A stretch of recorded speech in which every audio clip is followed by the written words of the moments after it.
Hallo Freunde, willkommen zu .NET API Review. Oh, I missed the part where it's 10 a.m. in Redmond, but whatever. We're nearing the middle end of a release, so almost a full screen of red here. But first we get to do a rehash, sort of. So update the library import custom marshalling shape issue 70859er. Conference room, you're up. I'll just give a little bit of background here, and then Jeremy can walk through it. This is continuing the source generator for replacement for DLL import. It's a source generator for DLL import, and we had a very complex shape that has been approved, and we had a implementation, and it was spread throughout the runtime and ASP.NET, WinForms. People were finding success. We did start to explore some different topics in this space, particularly around performance, improving some of those areas. And we also started to see some community members consume it and ask questions. The questions and some of our performance problems that we were trying to address basically indicated that our design had some flaws. It was possible, but A, the API was very confusing for how to get the performance wins that we wanted, and B, it wasn't really clear on from the shape itself the best way to achieve what you wanted. It was always possible, but it just didn't work the way that we wanted to. We got some feedback. So as I said, we got feedback from the community. Jan added some thoughts as well, and we went back to the drawing board and basically looked at what information we were trying to express and distilled it in a way that would make it, we think, clearer, as well as achieve some of the performance wins that we wanted. So it was very obvious, like, you can do it this way and you can get the performance that you want. And if you go down this path, we can provide guidance to you in a much more natural way. One of the examples that we will go through is writing tutorials and walkthroughs on how to use this now becomes far simpler. There's a lot less ambiguity in how things work, and there's a lot less hand waviness. It's, if you want this scenario, you can do it this way. There is still opportunities for consolidating those scenarios into one, but we could also make a tutorial or a walkthrough that is very targeted for each scenario, and each one is self-contained. So the whole point of this is improving UX as well as permitting the performance characteristics that you want in a clear and obvious way. So that's the goal. Yeah, we ended up coming down this path after, as you can see, the various different issues at the top that this issue links to. We had like 3 different API proposals that we were going to go down, that were just going to add complexity to the old system So we decided to revisit and just redo the system in a way that wouldn't have to just keep building complexity on complexity on complexity.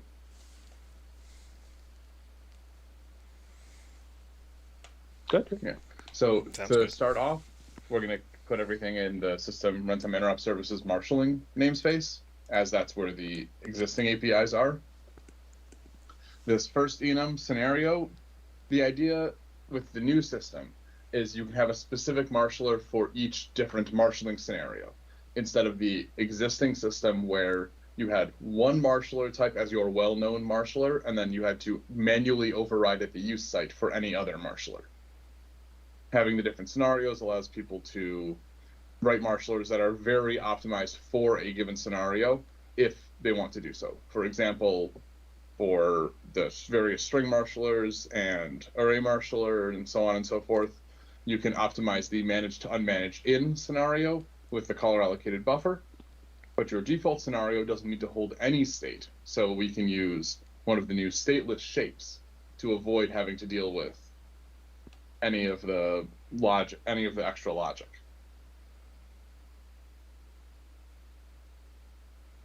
And then if we go down to the custom type marshaller attribute, this is the attribute you'll put on a type to point to each of the marshallers for a particular scenario. You pass in the managed type, you pass in the scenario, and then you pass in the marshaller type. We'll do the same type of resolution logic as we did in the existing system, and then generic placeholder is there for the same reason it was in the existing system, dealing with generics, in particular surrounding arrays and pointers.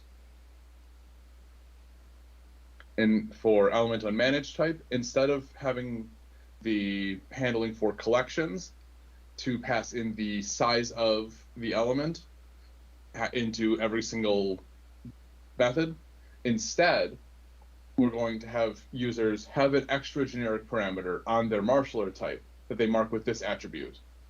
And then that type will be substituted with the actual unmanaged type of the element, so that we can just use size. So we can just use like unsafe.size of t to be able to get its size. And we can do like stack alloc of t. We can make sure the call allocated buffer is aligned correctly for elements of type t, and so on and so forth. Just ends up being some nice simplification. And then we have the different custom marshallers that we would be proposing to use. These are all using the new shapes. We have the UTF-8 string marshaller, which is now all of the entry point marshallers are now static classes because they represent a concept. And then each of the custom type marshaller attributes point to the different scenario, the different marshallers for each given scenario. By default, for UTF-8 string marshaller, we just always allocate. So we have convert to unmanaged, convert to managed, and free. For managed to unmanaged, we support the call allocated buffer. So we have the extra buffer parameter for from managed. We use, instead of a constructor to managed and to and from native value, our methods are now from managed to unmanaged, from unmanaged, and to managed. And we move the buffer size to be a public static get only property, so that we can move to interfaces in a future version when we support ref structs implementing interfaces. And then ANSI string marshaller is the same. bserv string marshaller as well.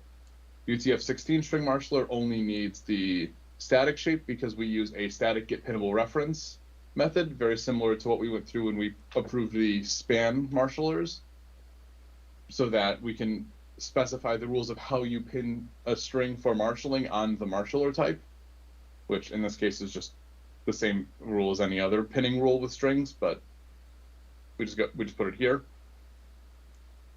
And then array marshaller has the new static shape for linear collection marshalling, and then it has the stateful shape for the in nested class.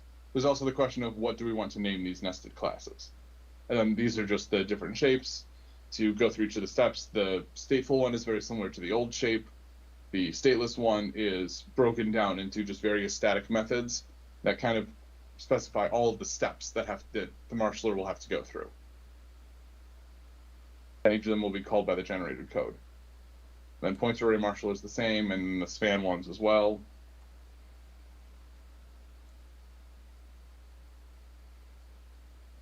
And then the read-only span marshaller, as we decided before, only supports going from managed to unmanaged.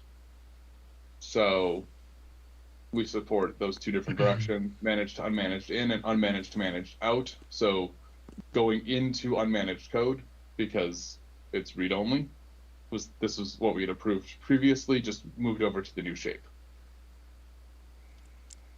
And then we remove all of the old APIs, which is all the old marshallers, the direction, the other things, the attributes, all the enums.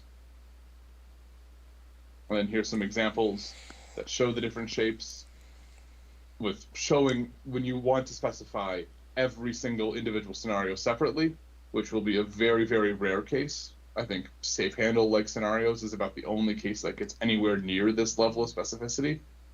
But we want to give people that flexibility because it also enables us to say, for this given shape, it will be used in this scenario, and we will call exactly these methods. So that it's always that kind of one-to-one relationship. For one scenario, there's this one shape, and we'll call all of the methods on that shape in this order. And then we have to support cases where you need to GC keep alive. We have a new method on stateful marshallers called notify invoke succeeded that is called after the invoke stage, so after the p invoke.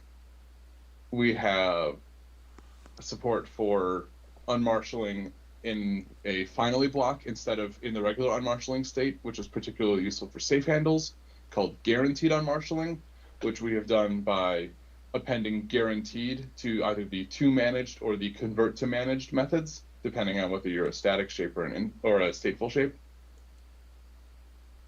And then our plan is to pattern match each of the names until we can move to interfaces in the future, and we will provide a warning to anyone who provides a method on their marshaller that is not a recognized name in case it's a typo for one of our public. If someone specifies a public method on a marshaller type, we will provide them a warning if it doesn't match one of the expected names in case it is a typo of an actual expected name, which is something that has happened during the transition from the old system to the new system. So what prevents you today from using interfaces? Interfaces cannot be implemented on ref structs, nor can you provide ref struct parameter generic types to a generic. Yeah, the ref struct limitation, yes. Because current interface implies boxing for a struct. Right. Yeah. So we're going to do, in the future, we'll provide interfaces so that we can enable our different marshallers to be constrained by the interface to specify the shape. And then our plan is in the next version to do a source breaking change and tell people move to the interfaces from the, basically have our analyzer, instead of matching on the names and saying, okay, you have all the right names, it's going to tell people implement these interfaces. The generator will continue to recognize based on interfaces not being present as well. But for source compatibility, we'll start pushing people to use the interfaces. Yeah, that would make sense. Okay, so in cases like the declaration here of ANSI string marshaller, this is just trying to see if I can gain semantic understanding of the line of code here. So the type it's declared on is involved in some custom marshalling of strings, and the default rule is use whatever shape that this type is providing. But if you're doing exactly a managed to unmanaged in, so just sending a value from managed code to unmanaged code, then instead see the nested type managed to unmanaged here, which is not itself a name requirement, you're just naming it based on the scenario. Yes. So this type of is finding this ref struct inside, and now it's shape matching against what this says it can do in order to meet that scenario. Yeah. So specifically what managed to unmanaged in means, that means we are doing a managed to unmanaged call, aka something like a p invoke. That's the direction we're going. And the parameter is being passed either by value or in, like using the in keyword. So we're going to match these scenarios to basically a direction and what biref keyword are you using, so that we don't have the situation of, oh, just in always mean managed to unmanaged, because then if you're looking at reverse p invokes, the managed to unmanaged parameters are outs. So you have to specify in for an out, which feels weird. That's one of the reasons we kind of multiplied out the scenarios instead of just specifying direction.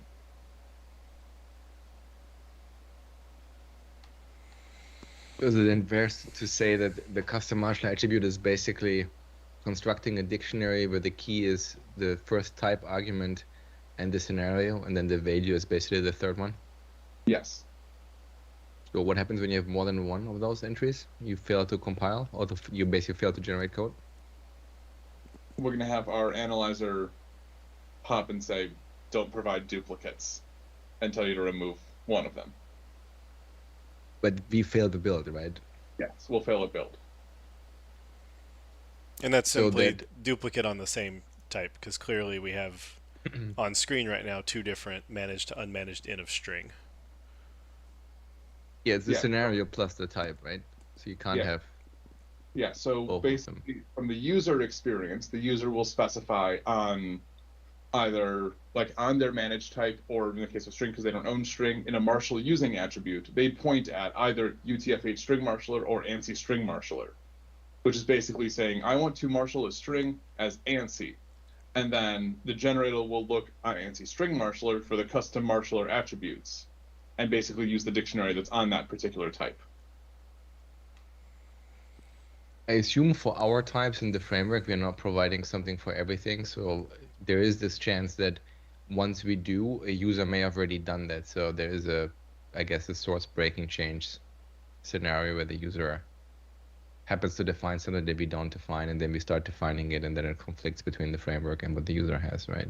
No, because if we're looking at this as a dictionary concept, each dictionary is scoped to the static class it's applied onto. So the user has to say, I want to use the system runtime interrupt services marshaling ANSI string marshaller. And then we only look at the custom marshaller attributes on ANSI string marshaller. If someone provides, I see. Okay. put whatever attributes they want on it, and if we decide, oh, we want to optimize this particular scenario, we can add another custom marshaller attribute, and when people rebuild their code, the generator will recognize it and update the generated code, but sure, it's working before will continue to work. Yeah, so whoever owns the type is on the hook to not have duplicates, and it seems very easy, yeah. Yeah. And then you could say that you also custom marshal read-only span of char, and then that instead of using the same type, that you made a different, entirely different nested type for the... Yeah. Does your system require that the type of be contained within where it's painted? We were talking about that, and we wanted to get your feedback on it. Because in terms of emitting Roslyn diagnostics and having them show up in the right place, it's easier if we require it to be nested. But other than that, our system does not require it at all. Sorry, can you explain why for the diagnostic it's like, what do you mean in the right place, I guess is my question.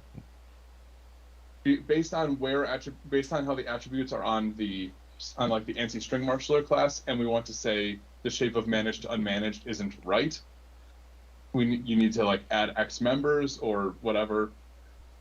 The experience there in VS, Roslyn doesn't do a good job if you're emitting diagnostics in like a different file from where the code fix is, and sometimes it doesn't, and it won't show diagnostics that are emitted in code file X due to code that the analyzer looks at in code file Y. So it makes it easier if we tell you to make them nested types, because then you're more likely to have them in the same file. but it's So what not you're a saying, requirement. It's so just a what you're better. saying is basically the diagnostic shows up basically, I guess, on the attribute, and then the code fixer to add the members shows up on the actual type, right? Well, we haven't decided where to omit the diagnostic. I was thinking we put it on the actual type instead of on the attribute. We could put it on the attribute and then edit the type, but that requires it. That would more also definitely require it to be nested. I mean, that's kind of what I said, like would define what is the right place, right? I mean, I guess it's having it on the type, it makes sense and it doesn't, right? It makes sense in the sense that that's the thing you need to edit, but it really doesn't make sense from the point of view there's like the type itself doesn't have any sort of indication that there is a requirement, right? So like for example, if the type implements an interface and it misses members, then basically the experience is that the interface in the interface list, the interface gets the squiggly, right? Because that's the requirement that you're saying I need these members, right? So logically the requirement for those members is not on the type, it's coming from the attribute, right? So I guess to me it would make sense to squiggle it on the attribute because that's where you encode the requirement. That's where you say this has to be a martial law, right? But then I agree with you. It is a bit weird if now the code fixer would show up on the type, but I think it would also be fine to say the code fixer shows up on the attribute as well. And you can just control dot and say, yeah, add the members to that thing. And then if you care to actually, implement them, then you do F12, right?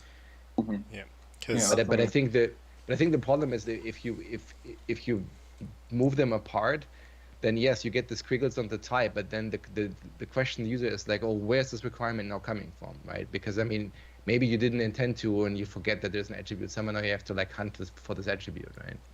Mm-hmm. I mean, I'd expect if managed to unmanaged didn't meet the managed to unmanaged in shape, then I would expect the squiggle to just be here in the attribute. Yeah. Because again, maybe the typo's here, right? That you just picked the wrong type. Also a good point. Yep, that's I can totally see that, especially when it's a global type now. Now it's really unclear what that is.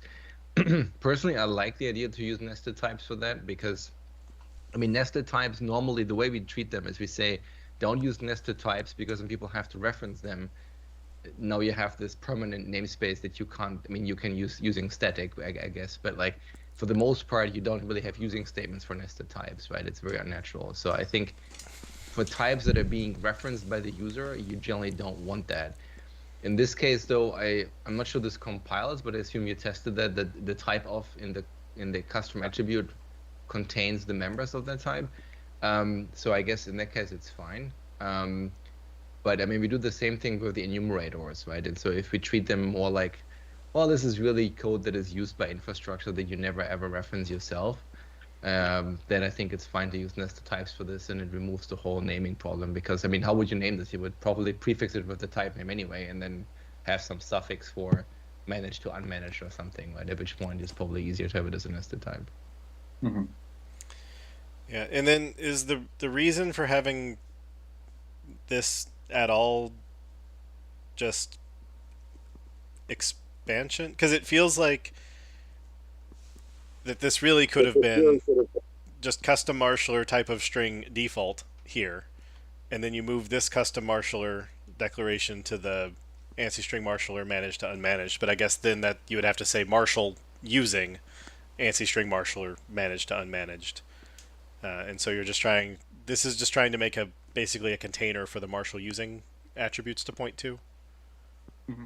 That's the exact idea. And we wanted to require you to specify the marshaller type in the third parameter of the custom marshaller attribute in all cases because we wanted the explicitness of, for this scenario, we use this type. Instead of it being like, in this scenario, oh, we use the containing type, but then if you were to look at attributes like through reflection or whatever, you wouldn't be able to figure out what type it was because once you're looking at the attribute definition, you don't have the containing, the applied to type anymore. Unless you're like actually looking at metadata tables. Yeah, I guess that makes sense. Yeah, I mean, it feels for a simple flat marshaller, it feels a little redundant that you have to declare that it's on itself. But because I mean, what also seems weird is you could have ANSI string marshaller have no code in it, that it's an empty static class that points over to default ANSI string marshaller for the default case and managed to unmanaged ANSI string marshaller for the special case. And like that's why I was asking: are you requiring that it be contained within that unit? Really, just as a giving people a hint of the way that they should be shaping this instead of just allowing any arbitrary nonsense. Yeah, I think our plan is, Aaron can correct me on this. All of our tutorials are going to show using nested types, and all of the ones in the framework, our goal is to use nested types. But I don't think we're planning on requiring it. Fair enough. So I guess maybe I lost this in the introduction, but I guess the idea is that you like when you apply the attribute that says use this marshaller, then you usually don't have to say the scenario because the scenario is implied by the way the thing is used. So by having this container, you just simplify the attribution. Is that the idea? Yeah.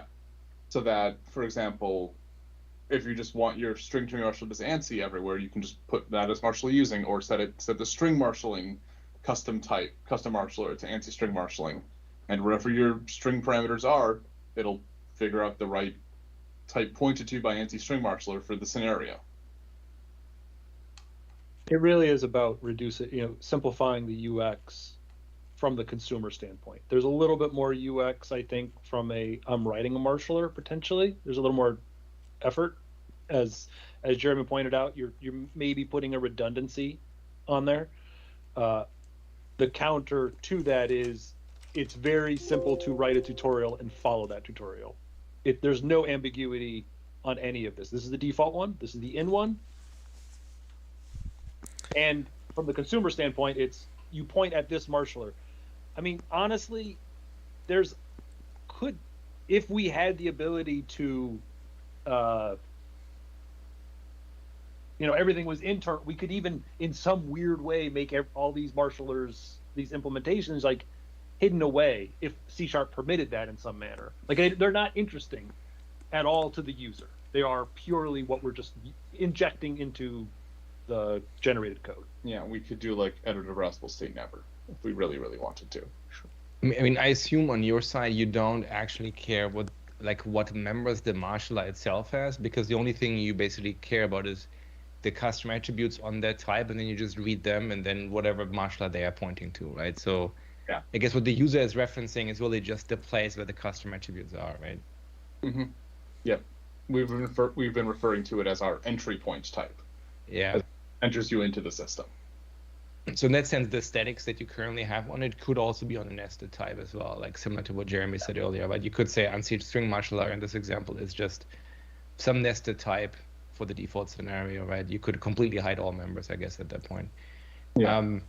I mean, my question is, I guess, similar to Jeremy's, is like, do you expect that these do you expect that most users get away with just one kind of marshaller, so they would literally just apply it to themselves and then have the static members directly on that file? But do you think it's common that people have multiple of those, and so at that point you just go down the nested type route?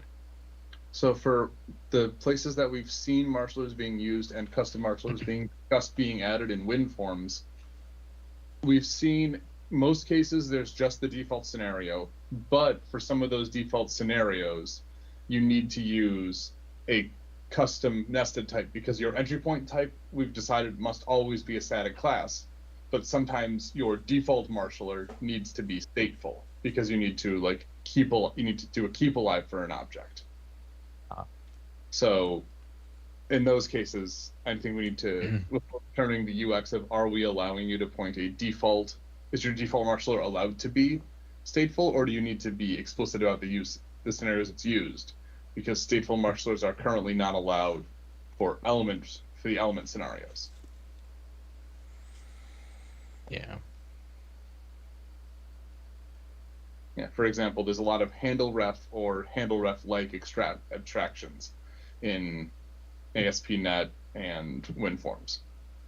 So that particular one of keeping alive a managed object across a call is pretty common. Because nobody likes a GC hole during a p-invoke. Mm-hmm. They're So I super guess not my fun to question is, why do diagnose. you? So why is it that you care about the entry level type being a static class?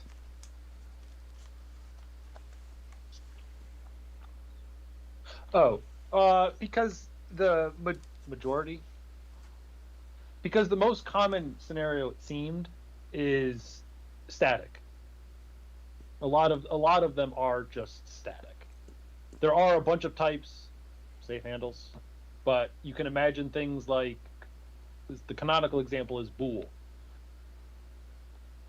Yeah, that's just static, and then like int to h result, like a custom h result struct, which is a common enough thing that we've been burned by not realizing it was as common as it is.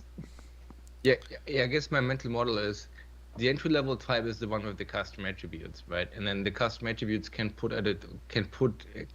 refer to a type that either is static, has static members, or it can refer to a stateful type.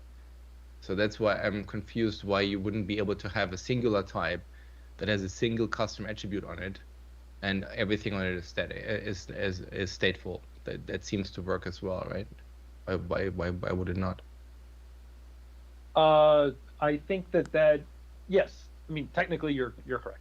There is no reason that we could stop that. I think then we wouldn't expect someone to use a class, we would expect them to use a struct.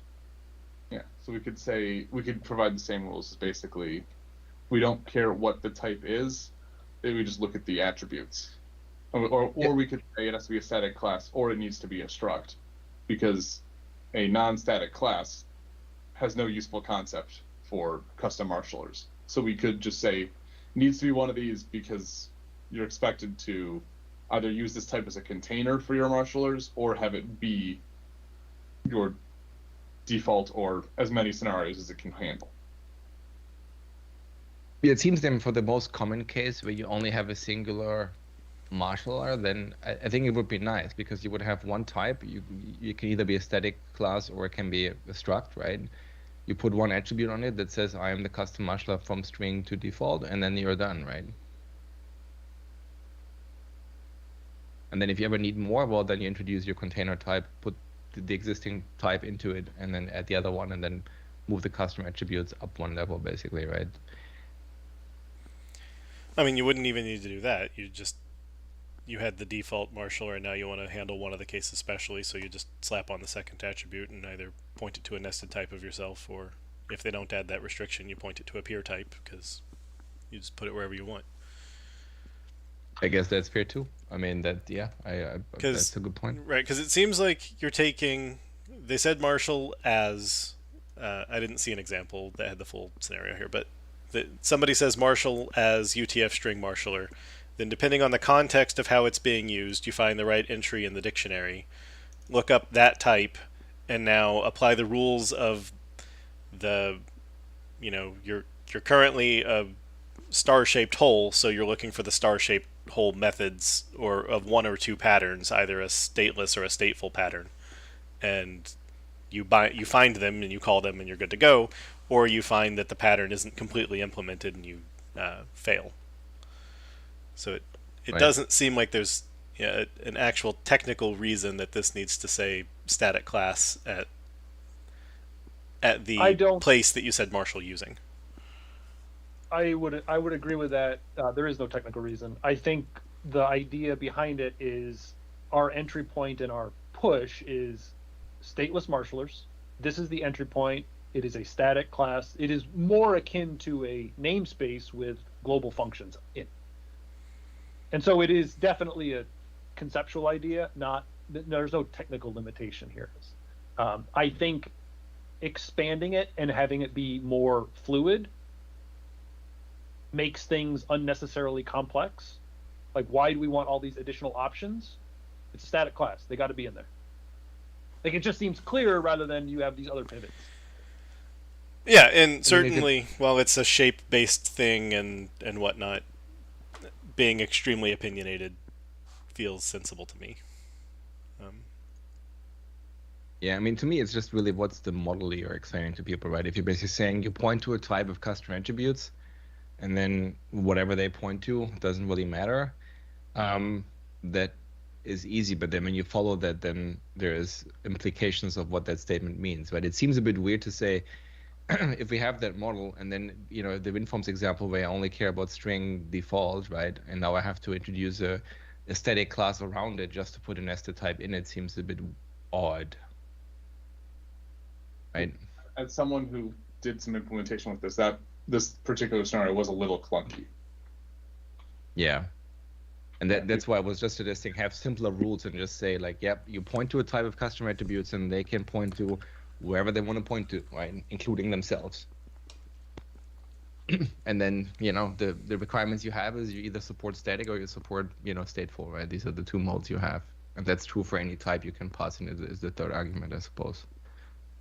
Right, because all your examples of special case are to a ref struct, that could be another static class, right?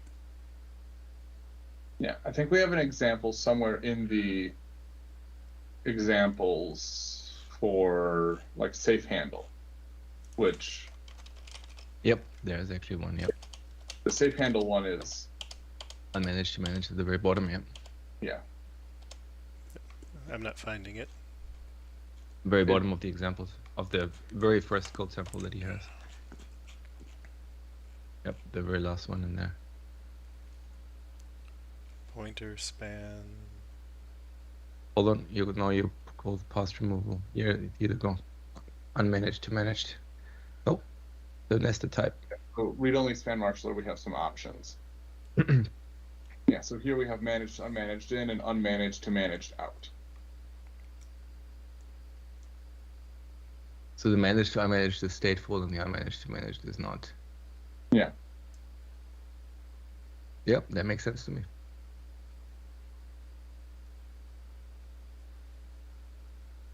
Yeah, and then I think in the examples section somewhere in there, there's safe handles, but maybe we didn't put it into the API proposal, where there's a separate one for managed to unmanaged in, ref, and out, and all the unmanaged to managed scenarios.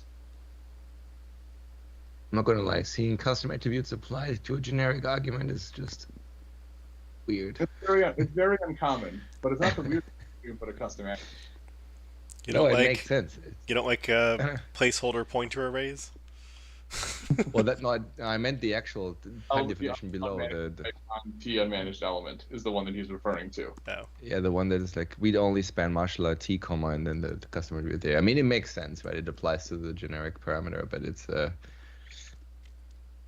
it took me a while to read this. I'm like, what the heck does that mean? Yeah, it's pretty rare, but it's not the weirdest place to put a custom attribute. The weirdest place is on its implementation, which like C# doesn't even support, but .NET does. Yes, that is true. And C# uses it too.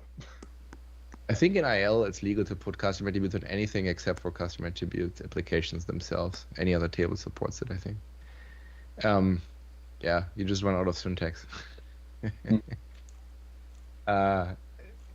Yeah, so I guess the generic placeholder thingy is just because you can't do T star, right? Yeah, and because we can't do T array. You can't refer to T in an attribute. Oh, there's no open generic for an array? Yeah, I guess that's true.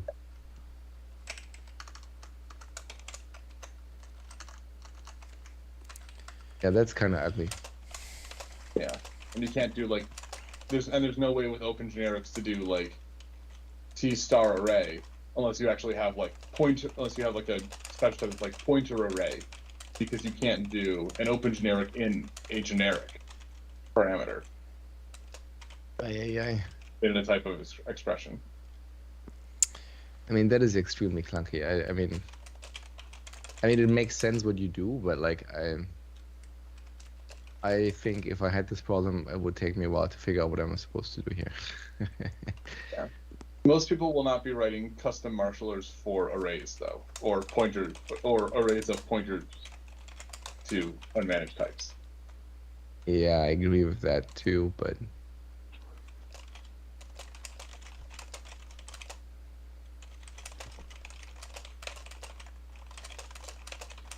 and it's just so ugly. It's like type of custom marshal attribute dot generic placeholder. Like, Yeah. I don't have a better solution though. If you guys have one, I'm open to it.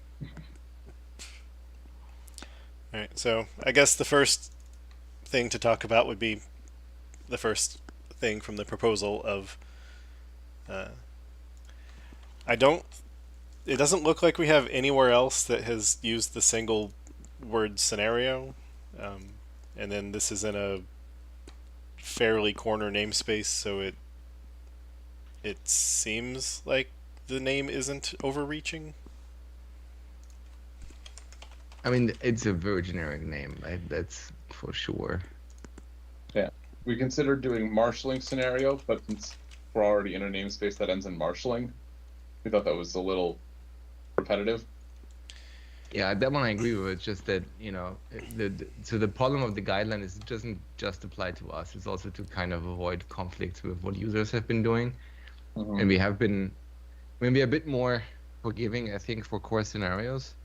In the sense that when we added the index type, for example, right, and there was the other one, index and range, and then a customer complained and said, I already have an index and range type in my namespace, and you put it in system, now we are conflicting. I'm like, yep, sorry, it's a core language feature. We just give it a simple name, right?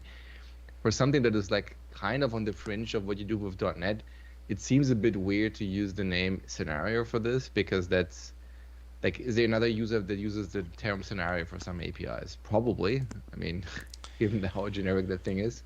However, I think maybe to push back on that, this is likely to be in a custom scenario, which means it's going to be in its own class by itself that probably only contains the custom marshaller. It's not going to be with it. It doesn't. That's the design of it. It's not leaking out into the common user code. This is used for people who are designing their own custom marshallers. So the I don't understand what you mean by that. Like, I mean, it leaks out in the sense that it's a type in the namespace, right? Right, but the only places that will be using anything from this namespace are basically library imports, which we already put in guidance of put in a separate class in a separate file, and custom type marshallers, which we already say put top level types in their own files. Oh, I see what you're saying. You're basically saying like the amount of user code that it has using for this namespace is very low. Yes. Right. It's not going to have a lot of other things in it.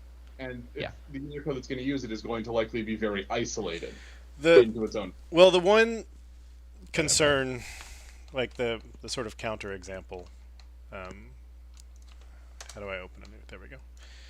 Is, so if you have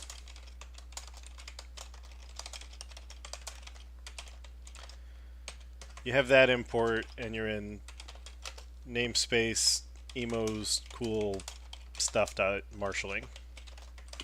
My stuff is never cool, especially not marshalling stuff. And now you have, your marshaller here.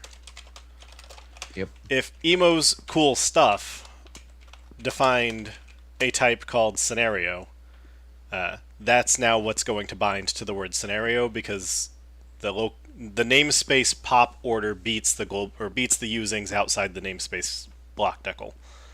Okay. So it's the conflict would come if the namespace they're defining their marshaller into, or any of its containing namespaces, already used the bare word scenario. So it's if they did marshalling as a sub namespace of where they put their scenario. Yeah, that's a good point. That they would get a conflict. Like, really, they would get. I can't specify this value here because it would be binding to the wrong word. Yeah, you'd have to do a separate. Like, you'd have to then say using scenario equal. Yeah. Like that would fix it, of saying, and in this file now the word scenario means that one. Okay, that's fine. I mean, I have no real qualms with it. It was chosen purely because convenience. It was easy. It was quick. It was very quick to type, and we were trying to avoid being extra wordy. Right. As the previous line was very wordy. And if you don't want it to be too long, instead of like marshalling scenario, it could be, marshal mode. That works too. I mean, I will say, to me, scenario seems also just odd. Like, I don't know exactly what that means. I was thinking direction, because that seems like more what you have, but mode is also fine. I mean, marshal mode, I think, to me at least, I understand what you mean by that. Yeah, marshal mode works. I prefer mode over direction because direction kind of implies in and out with like the keywords and the old like with the old attributes, the in attribute and the out attribute, and the meanings of those don't always match wouldn't match these directions because an out parameter in a reverse p invoke like scenario technically is in. Yeah, I'm not trying to say like you should have two members, but I think I'm just saying all the members you have kind of define, a vector, right? If you like, for lack of a better terminology, right? You're basically saying like, you basically describe an arrow, right? More or less. You're basically saying this goes this way, right? And that's why like, element in versus element ref versus element out is all forms of directions, I guess. But I think marshalling mode is totally fine. At least that tells me what it is that you're doing here. Mm-hmm. To me, scenario seems more like I don't know, what scenario is the user trying to achieve, right? And that's super generic, right? It seems a bit more too high, too big, I guess. It also feels like part of like workflow framework. Yeah. Yeah. I'm good with marshalling mode. Or marshal mode. Okay. And then yeah. Marshal was what I wrote down. Yeah. Sounds good.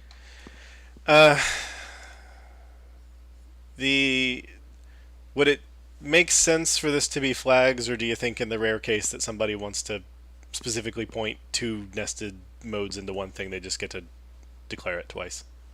Just make them declare it twice. Is my plan. The problem with making it flags is then we have to look through all of them and figure out the matrix of duplicates, which makes things very, very difficult. So yeah, it's wordy. Then I will be shocked if there are more than 5 people a year that use this outside of the runtime.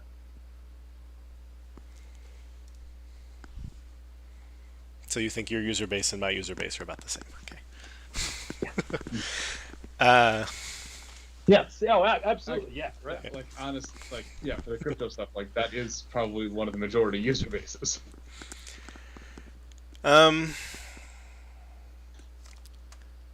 We should probably be nice to reflection and expose all these back as properties. Doesn't super duper matter, but we have no argument against that. Our goal was just wait for you guys to do it, and then we'll do it. Yeah, I think we always do it. I think even though it's kind of pointless.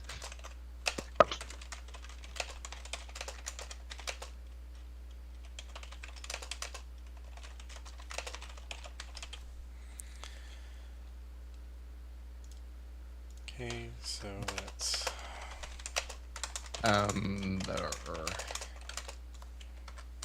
what is the element unmanaged? Oh, that's the generic. Yeah, that's the generic parameter. Yeah. What is it? That's basically just designating which of your generic parameters is the unmanaged one. Yeah, which of your generic parameters does the unmanaged type for your collection element get put into? So you can use that type throughout your marshaller. So if you have like an array of strings, int pointer would be substituted in for the element unmanaged type attributed generic parameter.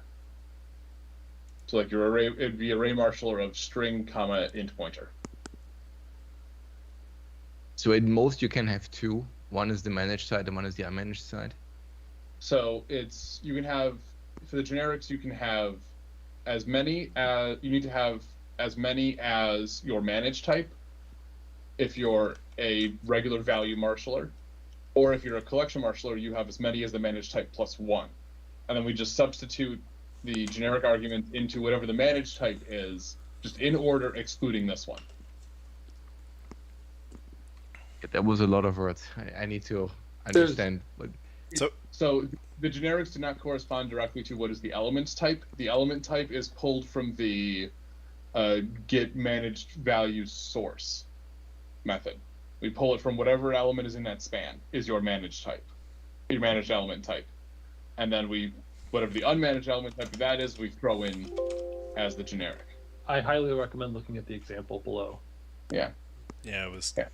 Arrays, it just happens to be that you'd only have an array of T. If we had like we had special we had like, I'm trying to think of a collection that would have more than one generic. Maybe like an array of, like a special type wrapper that's an array of value tuples of T and U. Yeah, okay. So how do you map this now to a singular unmanaged generic argument? So pull the T from get managed value source, like you see read-only span of T as the return type. Mm-hmm. Pull a T from in there. That's the element type. And then we determine what marshaller to use for the element type. And whatever that type's unmanaged type is, we throw that in as T unmanaged element. Oh, I see what you're saying. You're basically saying that the unmanaged type is always going to be a singular one, because on the managed side you may have multiple arguments, but they're all just describing the one element, right?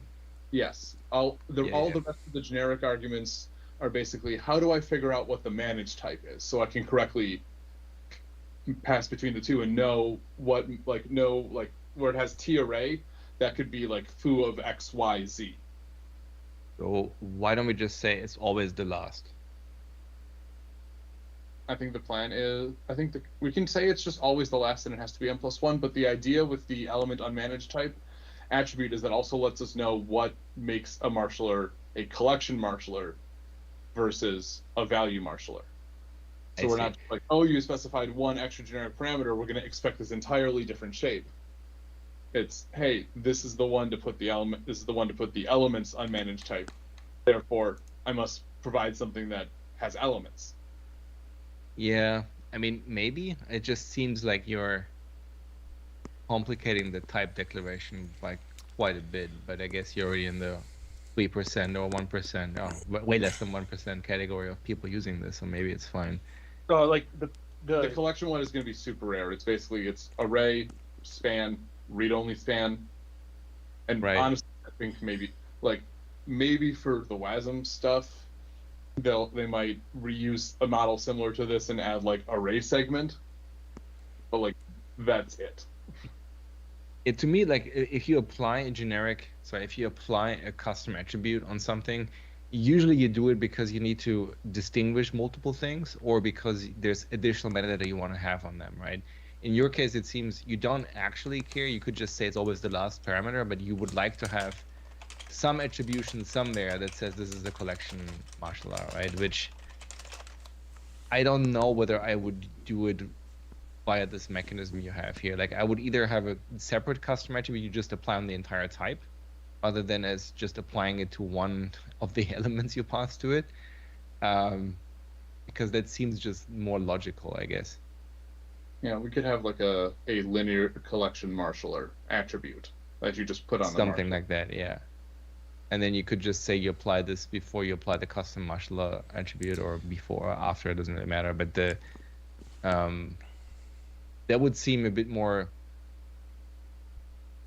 logical, I guess, because then it is, I guess, what people would expect to do, right? Because they would think like, okay, I'm already in the mode where I have to apply a custom attribute to the marshaller itself. I don't think it would be very discoverable that you're supposed to do it on the generic parameter. That seems, at least for me, surprising. Would the rule be that it has to then just always be the last one? Yeah, we would just say it's always the last one. You have to have n+1 generic parameters, where n is the number of generic parameters of the managed type. Yeah, which seems, it kind of makes sense if you think about it, right? Okay, so we want to replace. By the way, the reason I say that is because you can, if you just make it a very simple custom attribute that you just apply to the whole type, you can drive up, you basically can drive a lot of other diagnostics off of that, right? You can basically say like, well, you said it's a collection, but you didn't give us any generic parameters. That's probably not what you want, right? Or you have one, but it's not enough, right? Or there's other things you can do, right? As soon as you basically say you already have to have the right shape, and then somewhere within that right shape, you give us a custom attribute, you're missing out on people being able to just tell you what they want and then just fix the diagnostics, I guess, which is what most people do, right? It's kind of the equivalent of like dotting into something, right? You just do the minimum amount of work and then you let the system tell you what to do next, or you discover what to do next, right? And this one seems like there's a jump here. You have to do generic parameters and then you have to apply them somewhere, a custom attribute on it. So there's a high chance of you just losing people, I guess. Or they have the whole type correctly, but they just forgot the custom attribute on the parameter, right? And you stare at this type and like, why does it not work? Seems like an easy mistake to make too. Aaron, what do you think? Sounds great. Sounds great. So yeah, I feel like the words I heard were linear collection marshaller, so that's what I typed. That's the name that we came up with the last time. So by the way, why linear? Why not just collection marshaller? Do you plan on having non-linear collections supported? Well, basically the requirement for the shape, as you can see, is you need to be able to put the data into a read-only span or a span from the managed information, and both on the managed and native side, you need to be able to put it into a span, so it needs to be in linear memory. So that's kind of where the name came from the last time we talked about it. Oh, you're basically saying it has to be contiguous memory, basically. It can't be a linked list or something. I'd prefer if it was contiguous collection, but I would like contiguous collection marshaller. That was the original name in the old design. You guys told us that was too wordy. I mean, I just know that. I mean, to me, the prefix with collection is always odd because for us, collection is just an API shape. It doesn't really make any statements about memory, but I guess we do use the phrase contiguous memory usually. We don't use linear memory, I think. Yeah. Yeah. So if we do contiguous collection marshaller, and then I don't think. But I would say that only makes sense to me if you ever plan to do the other one. Like if you know for a fact you'll never ever do the other one, then. Well, I mean, it does say that that it can't marshal a tree because it doesn't know what the tree, like what the native side of this would look like. And I think anything at that level is you have to just completely do your own stuff because there's no way that you can tell a general system, we're going to go take this maybe having cycles graph and figure out how to go marshal that into native because that's you're marshaling complicated custom types at that point, and I think you're just on your own. Yeah, I've been thinking about adding us adding in the future another shape that would be like a collection of arbitrary shape, mainly for uses for when Pavel starts looking at custom marshallers for JavaScript, having some shared mechanism that we could use between our systems for like task of T, to be able to have like, oh, I have this type that contains some value of some other type. How do I marshal this in a generic way? There have been thoughts swimming in my head about it, but it's not something that we're planning on doing for 7. I don't know if we'll do it for 8, but it's something that's on the back burner. Is maybe this will be something we'll end up looking at. Yeah, I think throwing the extra word in doesn't hurt in case something gets done in the future, and as I believe them when they said that they've written the 4 that are going to be written, and that probably no one else will ever use this. Right. Yeah, I guess that's fair. Like I would like my thinking is generally like I would try to keep the names like somewhat simple. So if you know for a fact you never do it, or if you do it, it just becomes additional constructors or properties on that type. Then to me, collection marshaller seems like the more desirable name because it's like you have custom marshaller, you have collection marshaller that seem to be, they gel fairly nicely. But if you want to have the future proofing to just say, oh, let's just be conservative here, that also works given that it's a very, very limited domain. Yeah, well, I mean, the shape forces it to be. Go ahead, other Jeremy. In the future, we're planning on moving to interfaces anyway. So any new shape that we introduce would likely be interface only. We wouldn't have another attribute. This would just be an attribute that's like, oh, this is how we distinguish between the 2 different types of shapes nowadays. There's not really. But isn't the idea that I guess based on which attributes you have, there's a requirement which interfaces you're expected to implement, right? So you would have to still decide which ones you would have there. So you would have to, either have data on that, collection marshal attribute that tells you whether it's contiguous or non-contiguous, which I guess you could do by just having a Boolean or whatever, right? Or you just say, screw, that's a completely different type because you need to express the type shape anyway. At which point, having a separate name might be better. Right. Well, the current things, like, they have the notion of contiguous built in because they talk about spans. Right. Like, it says right here, if you were not contiguous, flatten yourself so we can talk about you during marshalling. And once you've done that, thank you, sweetie. Once you've done that, then we've now, like, saying this has to be contiguous. The source doesn't have to be contiguous, but the marshalling has to go through a contiguous zone. And so I think it's fine. It's defensive, and no one's going to write it. So. Yeah, I think 6 people in the world are writing it. No, because they've written it. It's read-only span, non-read-only span, pointer, and array. Yeah. Oh, you're saying that the ones we shipped built in, that these are the ones we need? That's fair enough. That's basically the 4 kinds of things that can represent an RG in C. You're done now. There's only one. Yeah, there's only one other one that we've looked at, and that's just purely for testing.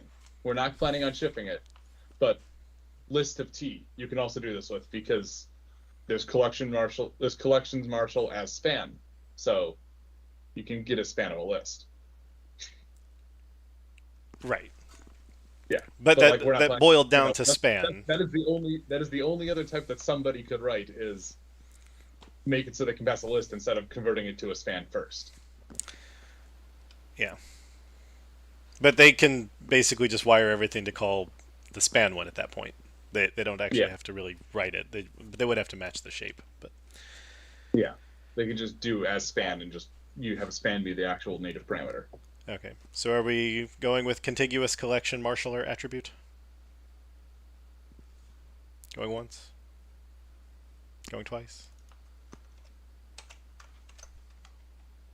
The note about having the 2 just is that we now have the generic attribute.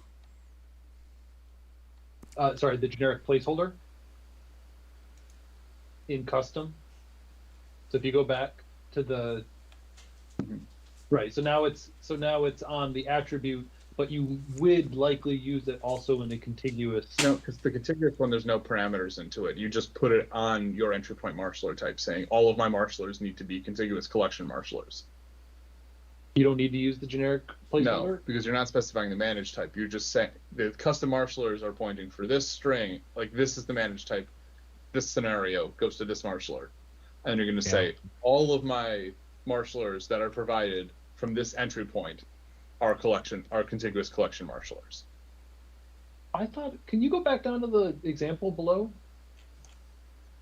Yeah, so the idea would be instead of putting there. element unmanaged type on pointer array marshaller. But what I'm saying is it's right there. Generic placeholder is literally right there, but we wouldn't use it there. This would be another attribute after the 2 custom marshallers before this class. Oh, that would only have that one. That is only going to have the unmanaged element type.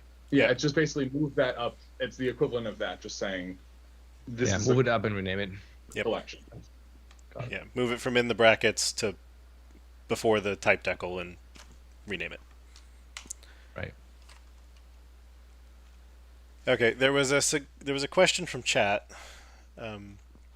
So on custom marshaller attribute, we take 2 type parameters as parameters, but attributes are now allowed to be generic. So the question is, should this be generic custom marshaller attribute of T managed and T marshaller?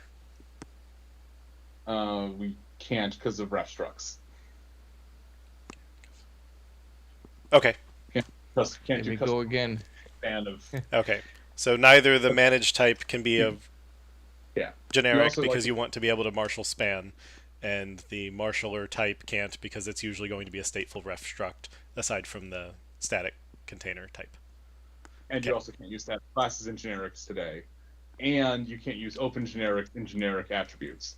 And you can't use type parameters, which would be the other solution. Okay. Well, thank you for the suggestion, Stefan, but it sounds like it doesn't work, Yes. which is a good reason to not do it. I would have loved to. I would have loved to do it. It doesn't work for our scenario. In like 4 It almost different seems ways. our type system is unnecessarily restrictive. The stuff around Um, custom attributes could use a little bit more freedom, but it would take a Yeah. lot of convincing because our little group of maybe 5 people that'll use this is not enough to get them to rev the custom type marshaller blob spec. No, Attribute clearly blob not. All right, so for the marshaller types you're including, am I correct in saying it makes the most sense to only just look at the types and then we'll look at the shapes and the more complicated thing below? Yeah, that would be my suggestion. Yeah. So yeah, type names would be So So the top level type names are all the same as the ones we already approved. Well, previously, it's the nested types that I'm the most curious about. right, because you are planning on you're planning on having this be the official reshape of UTF-8 string marshaller, and so then your question really is just, are we okay with this name here? Mm-hmm.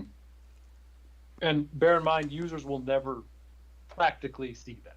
They just might Right. use it as like, this is what I should name mine. If they do like go to definition on UTF-8 string marshaller to kind of see a real world example. Is there any reason why somebody wouldn't want to name them matching the scenario in a member? So we could just say match the enum member. They're into brevity. Yeah. Yeah. In this case, you just omitted in. That's the only thing you Well, dropped from the I mean, thing. the other appropriate name for this would be Caller allocated buffer. buffered, or because this one's not. Is this one stateful? Yeah, because it's instance. Yeah. So It's stateful to know whether or not you use the buffer. yeah, But if you don't need to know whether or not you used it, you can do buffered on the state list. yeah. So I mean, another obvious answer for somebody with their own shape of this would be that this is UTF-8 string marshaller dot stateful. Of I'm doing stateful marshalling now, and then they could paint 6 different special targets going into the stateful version. As for the way we're using it, I don't have a problem with the name, managed to unmanaged. That was kind of my question, because I mean, if you just say match the enum member, then we already know what the names are, and then there really is no degree of freedom, right? If you want to say name them meaningfully to you, then yeah, pick whatever name you see fit, right? But I would just suggest try to be self-consistent. And I think if you don't pick the enum member, you just set yourself up potentially for being inconsistent in the future, because now you have like, oh, you have a stateful one, I need another stateful one for another scenario. So now I need to call this like stateful 2, I guess.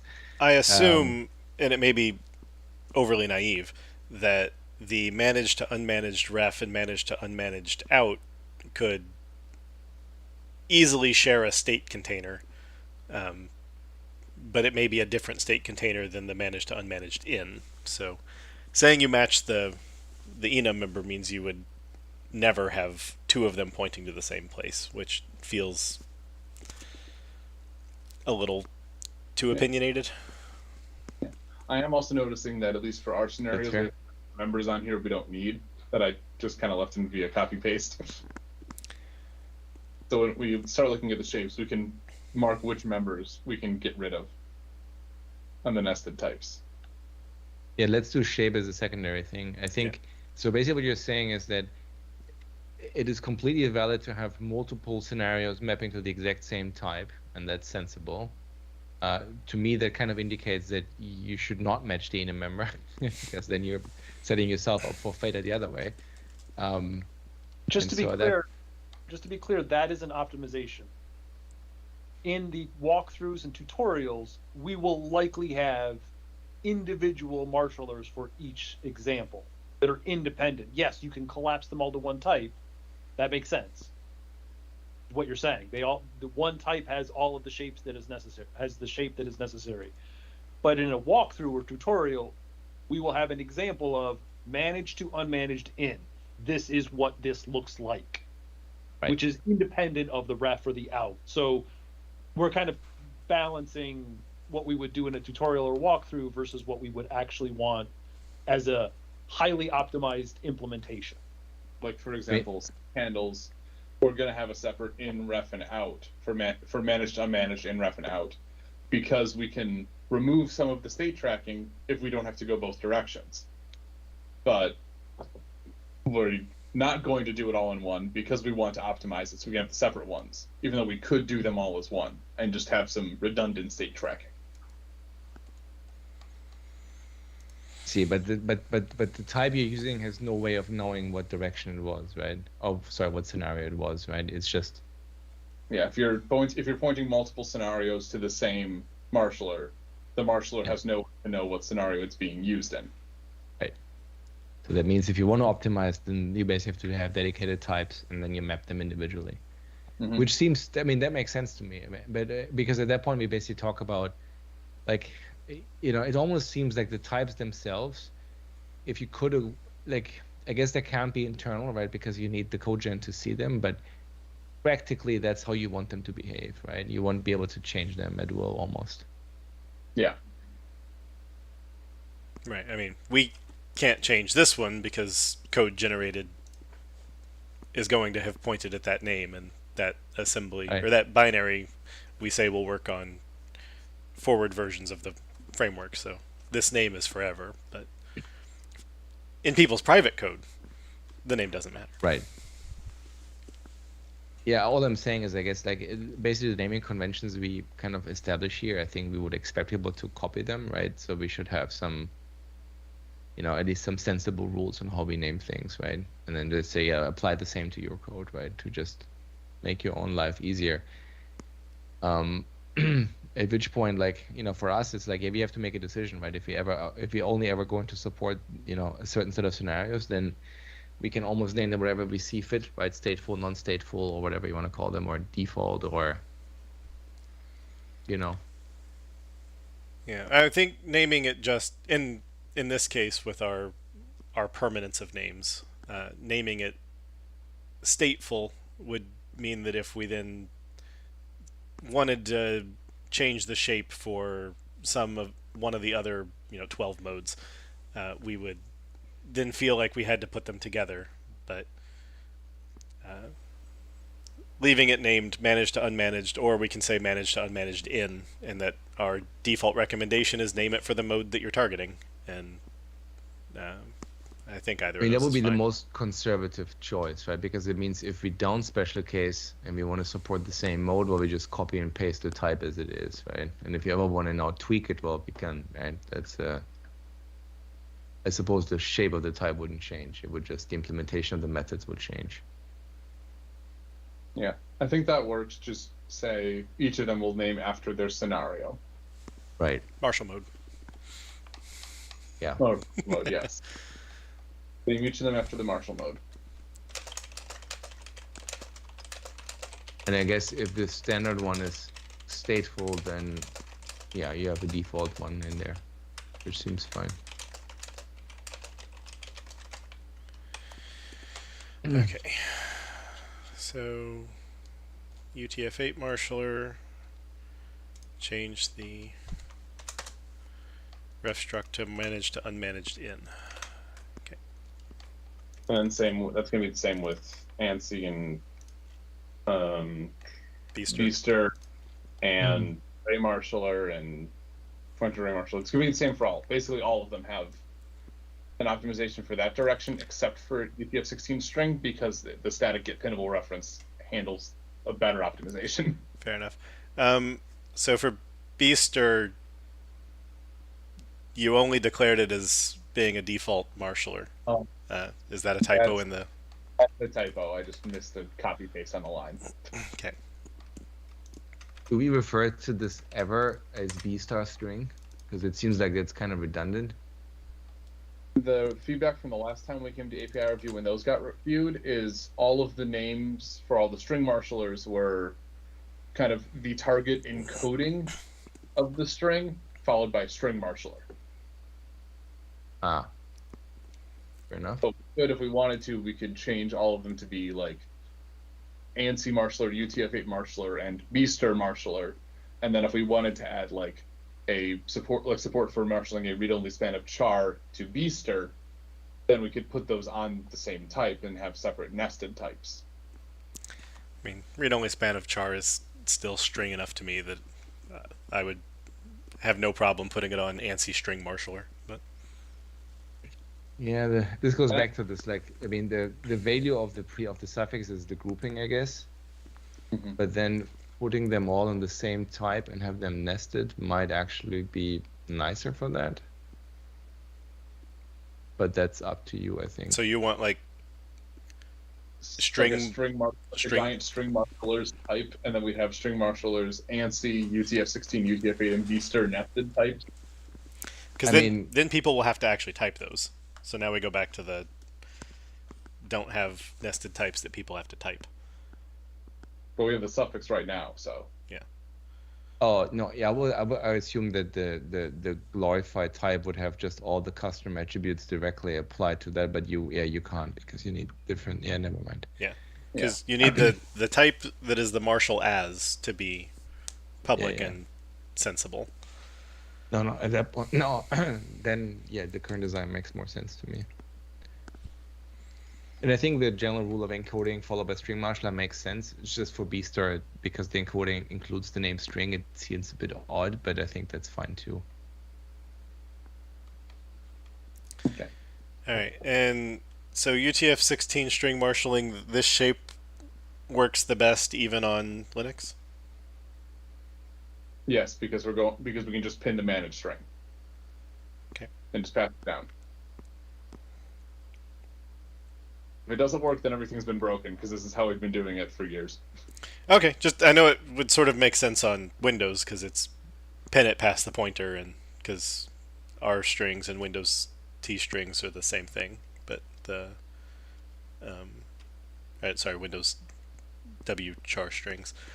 Yeah, this maps to a char16T, not to a W char T, because a W char T on Linux is UTF-32, which is not UTF-16. So that's why the marshaller is UTF-16 string marshaller, not wster string marshaller. Actually, so all strings are UTF-16, right? They're not like some weird flavor that is Windows specific, right? Yeah. .NET strings are UTF-16. Yeah. Yeah. So then why would it not work? Yeah. Ish there. Yeah. I think the issue is specifically that Windows UTF-16 is technically like UCS2 or whatever, which means that any code point is technically legal.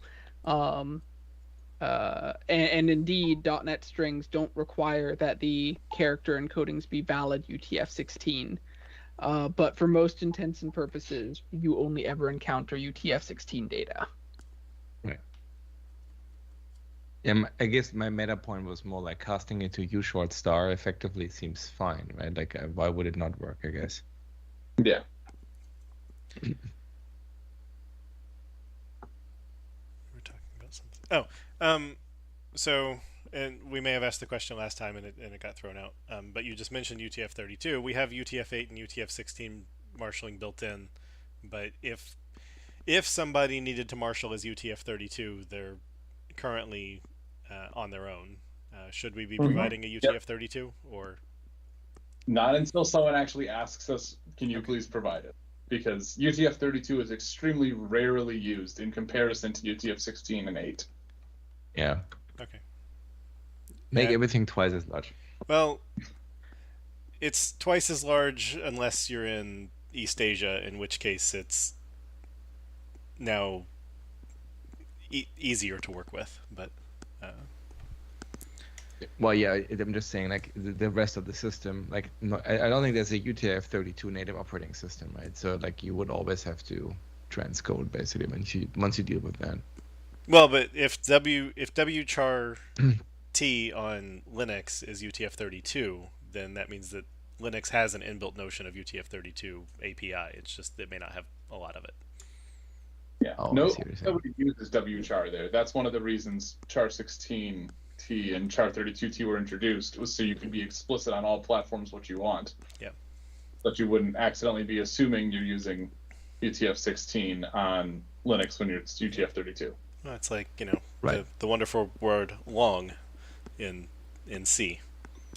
Are you Long. 16, 32, and Windows or Linux? Because they're not all the same. All right. Sounds good. So this had no nested things, so I don't need to update them. Array marshaller, I guess I can be nice and change the generic parameter thing to the contiguous collection marshaller.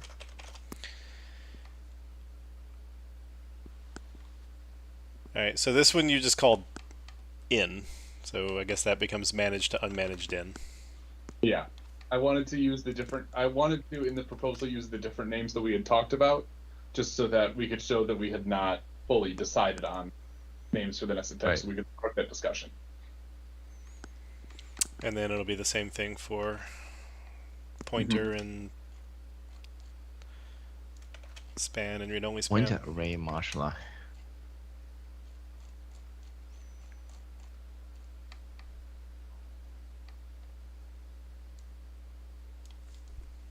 We could use pointers and generics, we wouldn't need pointer array marshaller.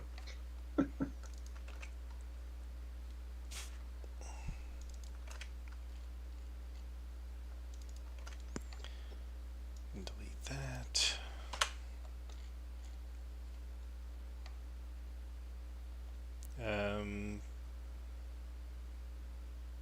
Oh, I see. Read-only span marshaller is more complicated than the others. Yes, because read-only span marshaller only supports 2 scenarios: managed to unmanaged in and unmanaged to managed out. Because otherwise you have to create a read-only span and then edit the values in it, which you're not supposed to do because it's read-only.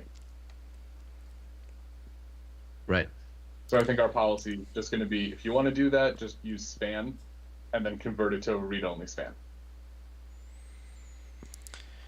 Okay, so now somewhere you have each shape and what they do in order. I have some examples, and I'll link in the chat for the specifics of all of the different instances. But here are here's kind of a simple breakdown of them.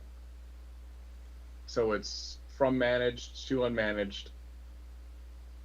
This is stateful. Yeah, so these are all the stateful ones. Okay.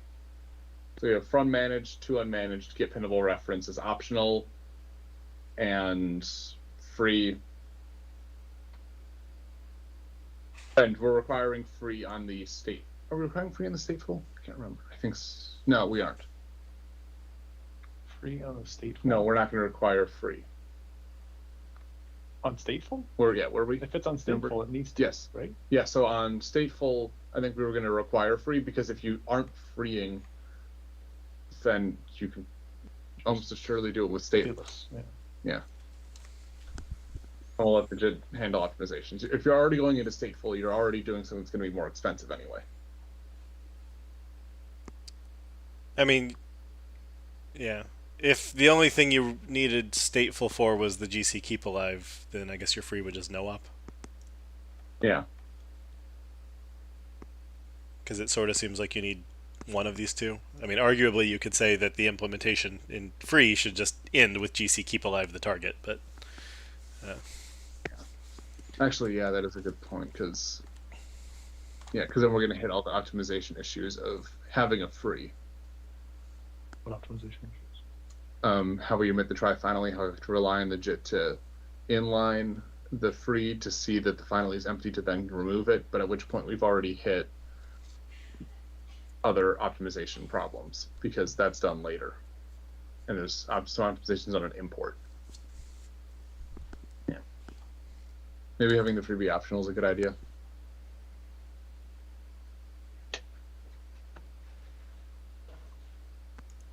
I mean, Yeah, it the feels like optional maybe one- you just need one of the two, of free or notify invoke succeeded. You can also have both, I guess, but Like, I mean, I guess the problem with anything optional means we can't use an attribute. We can't, I don't know how we use interfaces very well. Right. Yeah, it's separate interfaces is what it would be. Because it'd be Yeah. like marshal or free resources. Yeah, that's how you would do it. Yeah, I mean, we get into, like, as soon as we start subscribing to the optional thing, like, the whole interface argument kind of falls on its face as far as I'm concerned. Because then instead of having, because then you have, like, this litter of interfaces that you have to implement, and they're all, it's very odd in which it's needed, and you inevitably have interfaces with literally one method.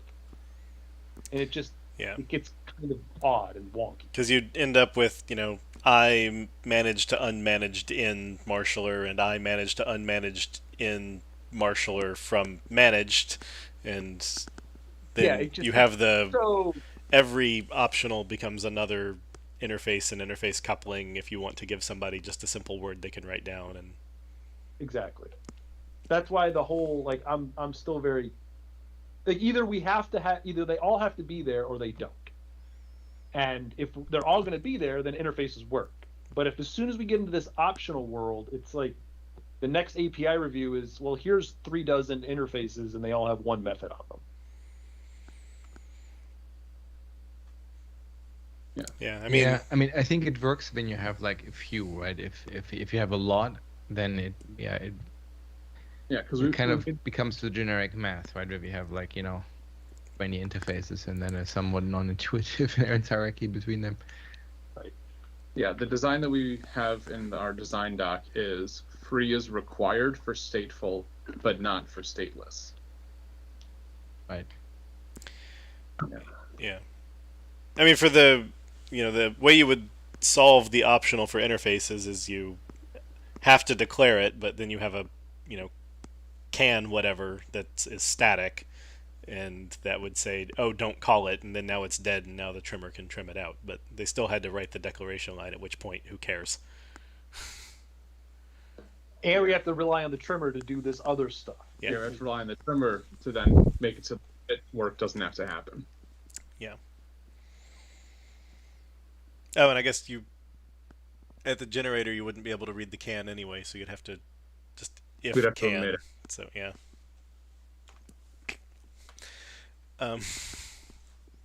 Yeah, I mean, I sort of agree, like, if you say things are optional and you're planning on going to interfaces, it seems like all the optionals are going to go away, or most of the optionals are going to go away. And maybe you have a thingy slim and a thingy full, and you've knocked some of the optionals out, but I don't think you would allow for the... Right now you have a combinatorics problem that sounds... Yeah.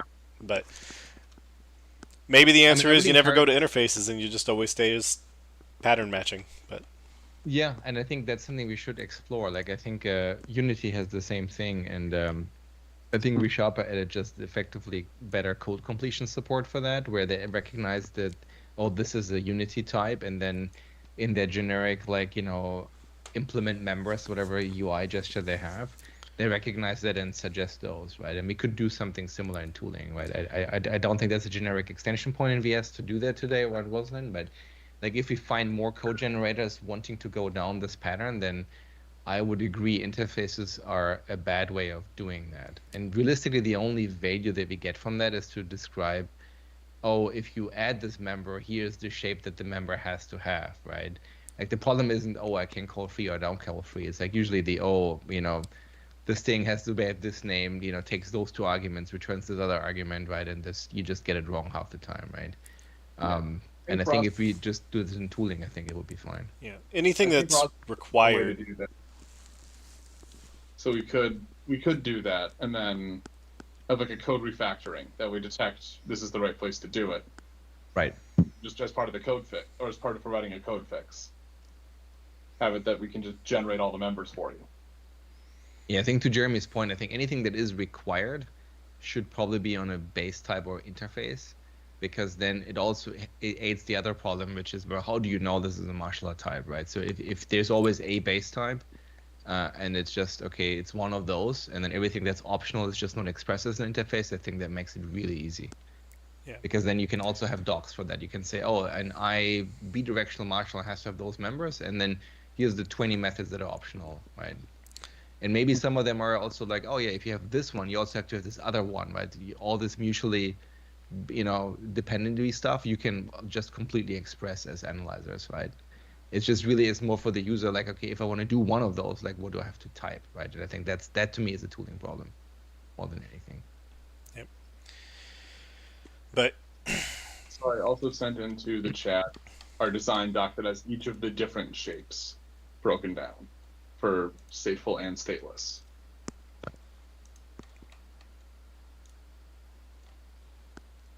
The design doc uses an older style of specifying the marshal mode, so right, that's fine. Ignore that part, but the members should be up to date. And the names seem reasonable. I think some of the names don't even have choices, right? Get pin by reference is just the way that it has to be named. Yeah. We thought about using dispose instead of free, but there were some discussions about what do we name the stateless equivalent, and there are some expectations around following the dispose pattern in terms of being able to dispose an object twice that would have added additional overhead to marshalers. So we decided to go with free instead of dispose. And so the semantics of free is once you call it, calling it again is violation of contract, and then you're in undefined territory? Yep. Yep, I can see that. I mean, it makes sense. I think, yeah, dispose, you ought to be idempotent, I think, but for free, I think you get away with not being that.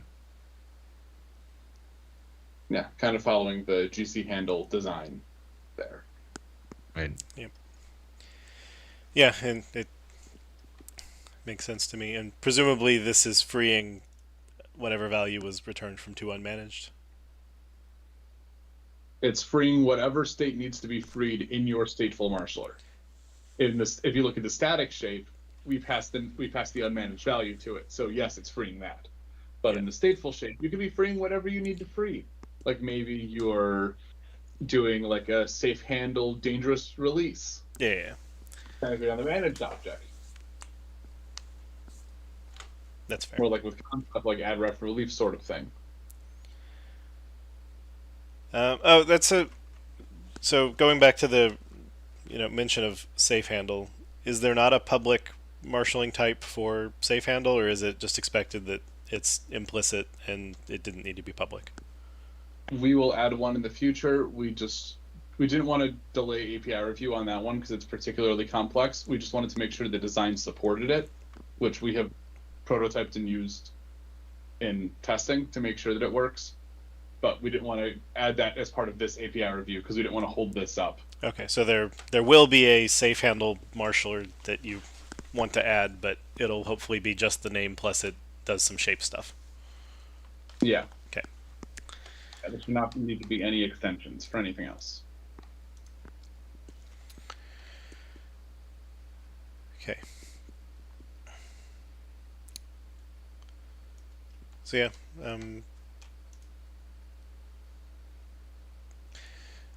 notify invoke succeeded. We want a better name. We couldn't think of anything. Damn it, Jeremy! I knew you were going to say that. I was gonna say, does this mean it's not called if something failed? Huh? Yeah, if marshalling or the invoke call fails via terms of like an exception or something, or like the process crashes, we don't call this. Okay, so this is not in a finally. No, this is very specifically not in a finally. This is after the invoke call. And because succeeded here is determined as the marshalling succeeded or failed. But like you could be calling a thing that returns bool, did I succeed? And it returns false.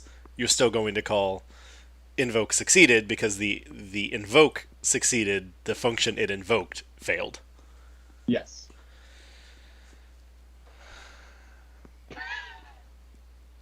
I Hate it. Just say you hate it. now understand the name and don't have a better one. Yeah, we thought about just doing keep alive, but Jan gave us feedback that we should generalize it.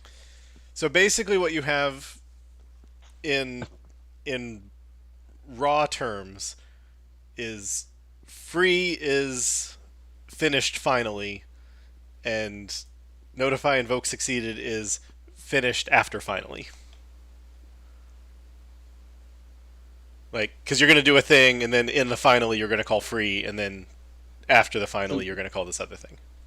So notify invoke succeeded is called before we do unmarshaling.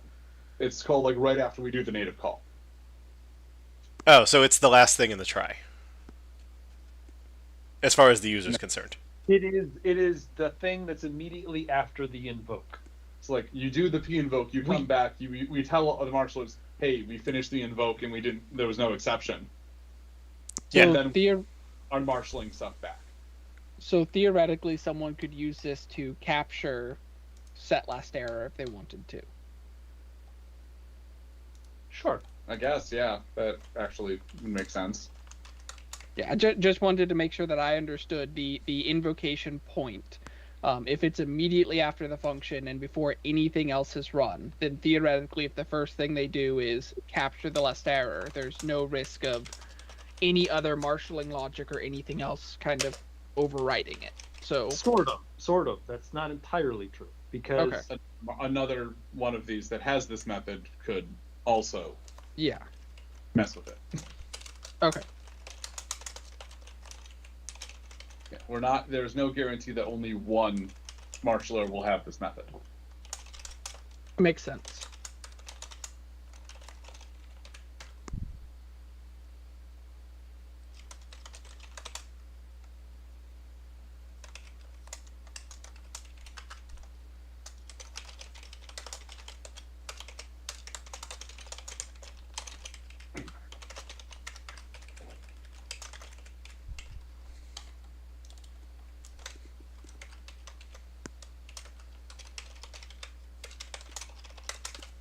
That? Yep.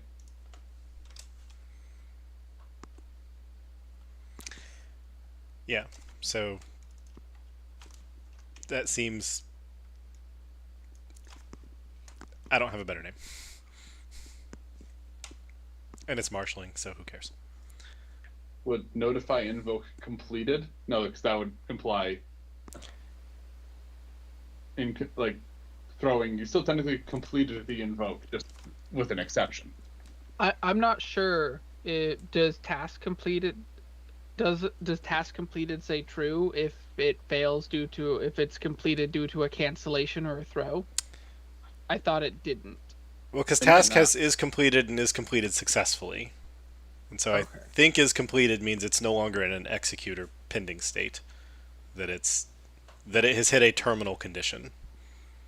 And it's completed successfully is the one that is That people thought not completed canceled. meant. And, Yeah. Yeah. Because I think is completed means await will not yield. It might throw, but it won't yield. And so successfully was the word that was thrown on for the thing that most people, I think, thought was what is completed was answering. So I think keeping the succeeded in there is fine. It doesn't super sound like a lot of people would really care. The canonical use case is marshalling delegates via the lifetime rules that the built-in marshalling has. So basically to move that marshaller into source is why this is a feature. Yeah, and then And you're doing better that just for keep alive? basically, yeah. would it another option notify post invoke? The succeeded is I agree. The succeeded definitely has ambiguity because the call could have failed. So notify post invoke it's immediately after the invoke. Notify invoke ran without throwing exception. Basically, yeah. Yeah. That's what.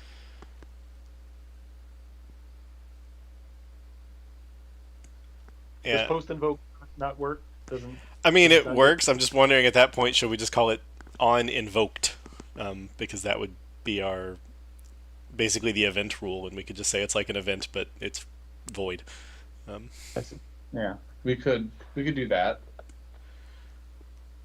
So I think I missed the point. Like, what do implementations typically do in that method? They decide to throw or not throw based on some criteria. They're GC keep aliving fields that need to stay alive across the call is the majority use case. And really the only use case we could think of, but Jan wanted us to generalize the concept. Yeah. In case someone thought of something else. Well, Tanner added capturing the calling Error something man. like error no or get last error or whatever of this is now guaranteed you are in a place where no other work has happened yet. Because if the free gets called, then the free may have cleared the last error, and so this is the invoke is done. Your code goes here, and then we're gonna free later at a finally.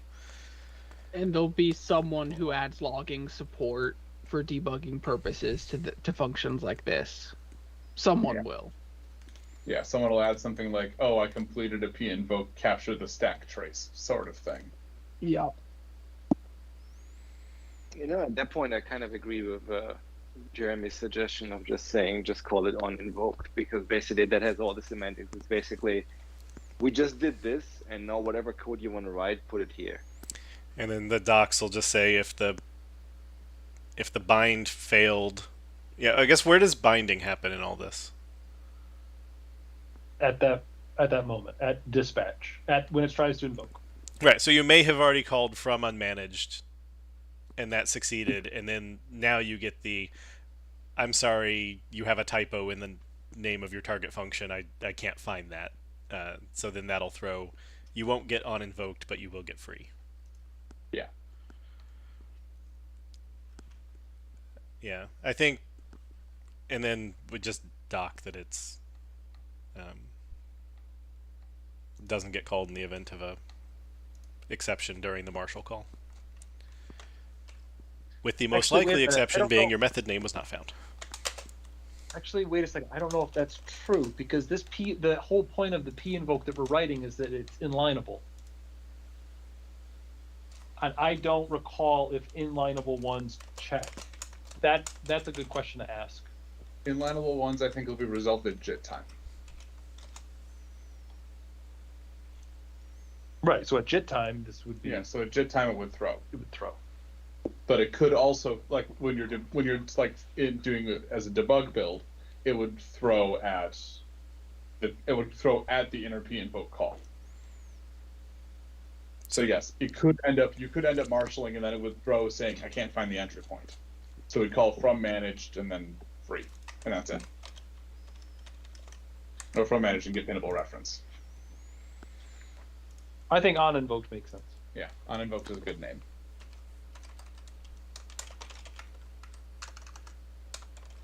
I don't like this alternative name, but just throwing out there that WinForms and others also use on after in a few cases.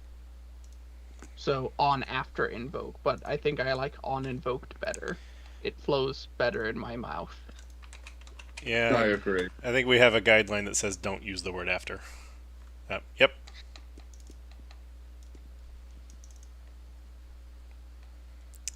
Do not use before or after. We use ing and ed to indicate before and after.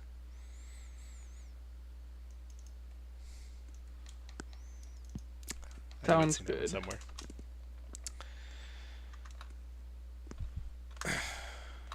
Okay, so yes, in the shapes, notify invoke succeeded becomes on invoked.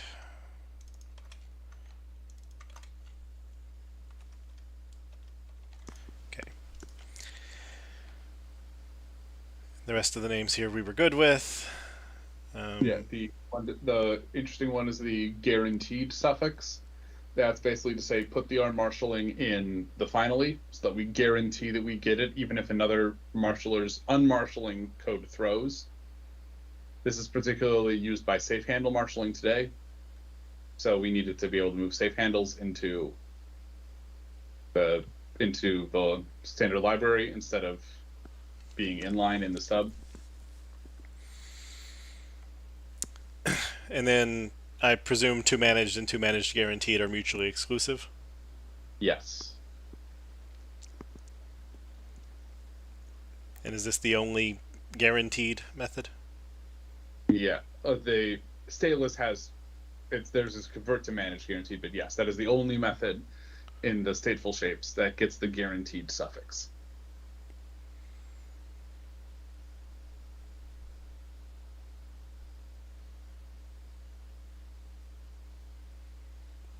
Seems okay to me. Anybody else want to weigh in on the name? I'm not sure guaranteed's my favorite, and I'm not sure if we have any other usages of guaranteed in the framework or anything. The ones that come to mind are we've used critical. There was another one that I just had on the tip of my head, and now it's gone. But there was like 2 other words that we use instead of guaranteed that I could think of. Critical would work, yeah. That would actually work, yeah, because safe handle is a critical finalizer object, so we're already using critical in that scenario. We could do like critical to managed or to manage. I think critical as a prefix is the more common use case. Yeah, I was gonna say once it's critical, I feel like I need to move it to the front, but yeah, we can do critical to managed and critical convert to managed. Yeah, I guess finally is another one that came to mind because we've got try finally blocks. And that generally guarantees that it's going to execute even in the case of failure. But I don't have a strong preference on any of them, whether critical or finally or guaranteed or some other suggestion. Just throwing out some names that came to mind. Like, what guarantees are we making? We're guaranteeing that if a call that we document can throw an exception, like a to managed call on a different marshaller throws an exception, that we will still do the unmarshalling because we're going to put it in the finally. Basically, we guarantee that we won't leak the handle unless you throw an exception where you're specifically told don't throw exceptions. Is this logically the same what critical finalizer object does? I think that does more, does it not? Critical finalizer used to do more. It doesn't do more in core. I think critical finalizer used to mean in the event of the app domain shutting down, the shutdown would be suspended until, or it would force the finalizers to run, and those would have to be finalized, whereas a non-critical finalizable object, the app domain is allowed to shut down around it. In core, we got rid of that guarantee, so safe handles no longer call their release during app shutdown. This confuses people. Yes. But it makes Yod happy because shutdown's faster.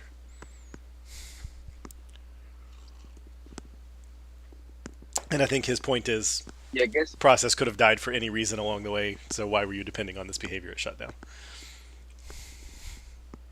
Yeah, my meta point was more we should be careful how we express our guarantees because both finally and critical have implications of what those guarantees are. I don't think we should just use them as synonyms of, oh, that all means we guarantee something.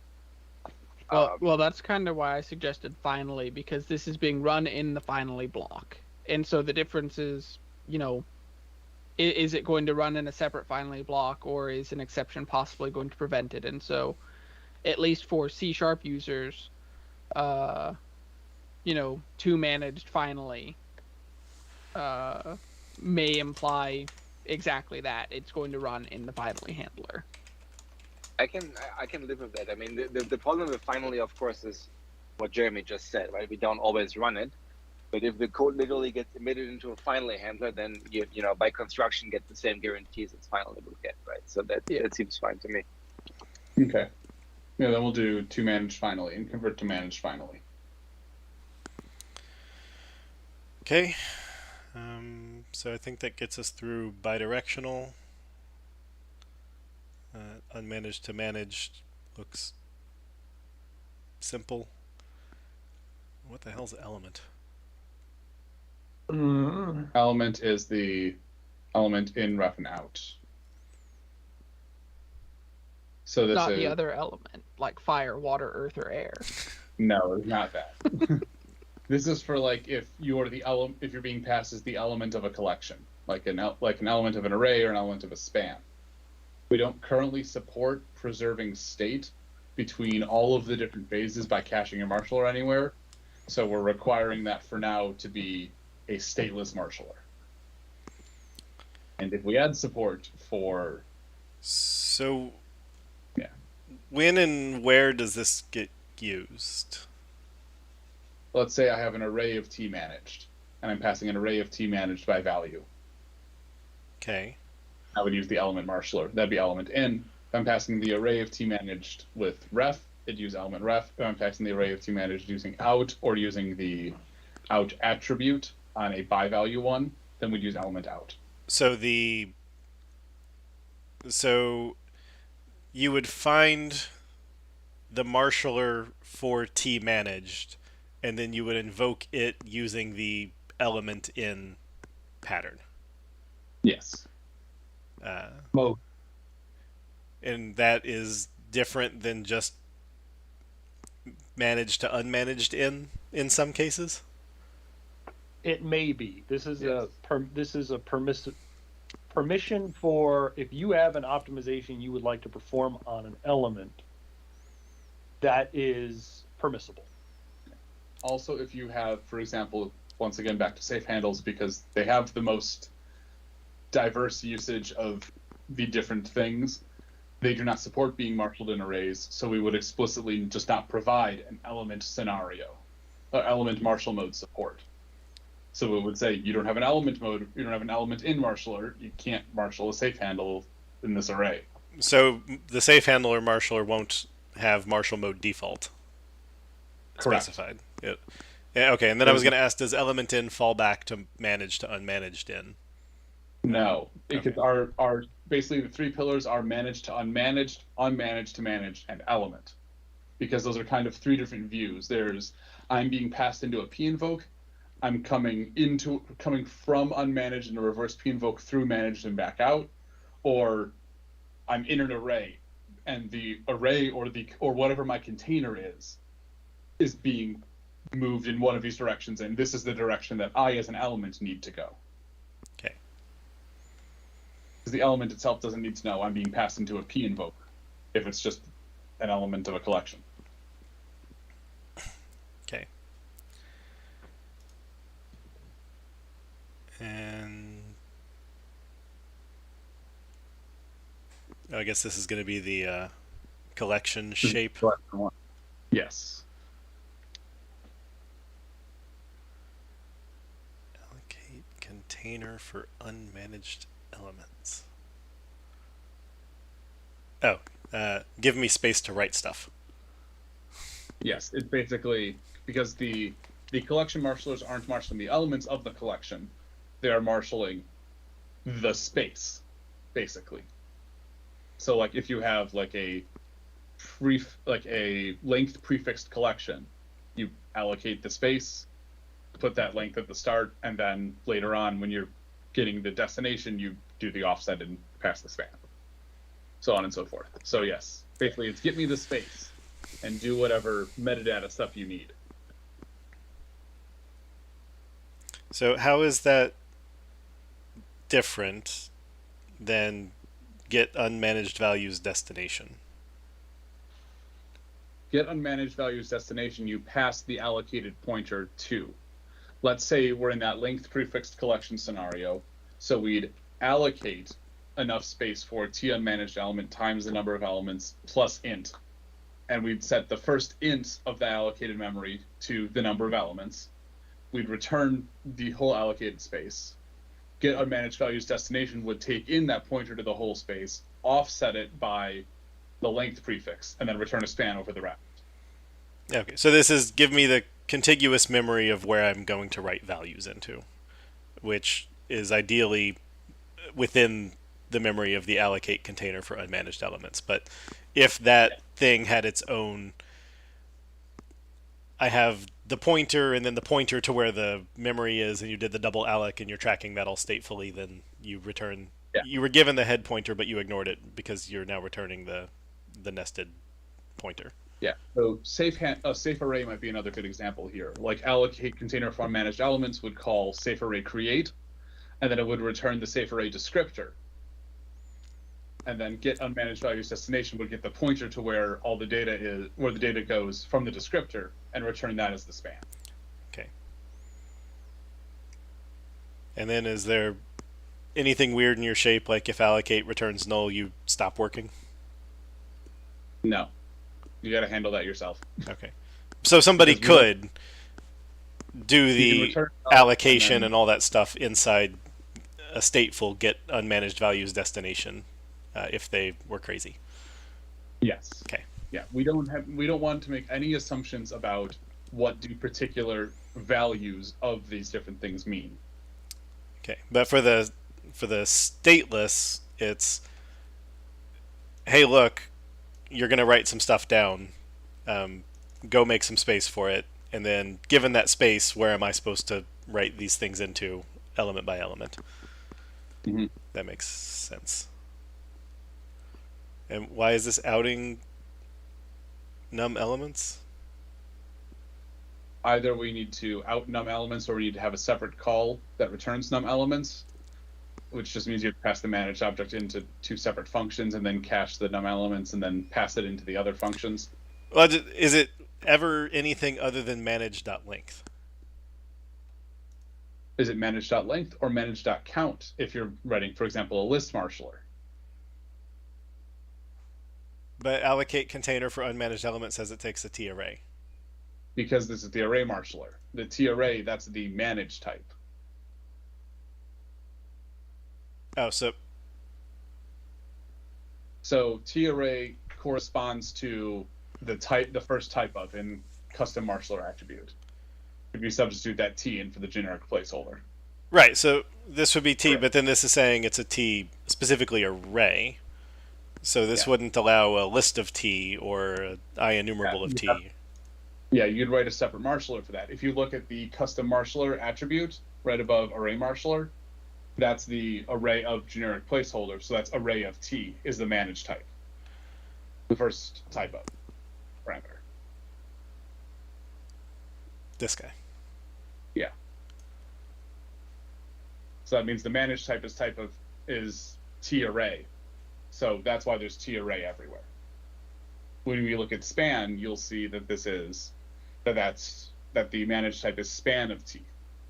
Okay. So And then, like, you could also immutable array. So this is array because this is array, and Yeah. span.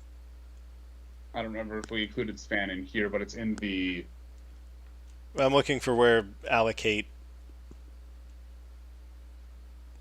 because there is all right. Yeah, I think it's higher up in the API proposal instead of the.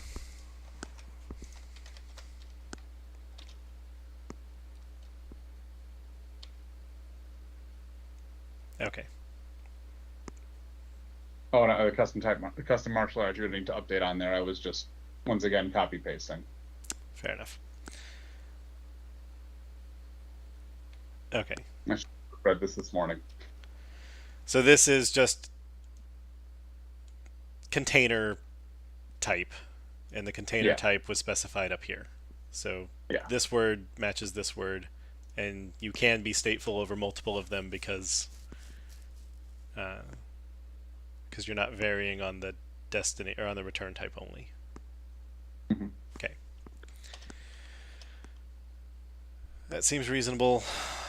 Get managed value source and destination I think are carryovers from the previous, as are get unmanaged. Yeah, these ones we just add the num elements here instead of having like a set num elements. Because there's nothing to set because, yeah, there's no state. Okay, so on the stateful, I remember before buffer size was optional. Is it still optional? And if it's optional, it's buffer size? Yeah, buffer size, you have to specify buffer size if you use the from managed method that has the span overload, or the span argument, because it says how many elements to put there.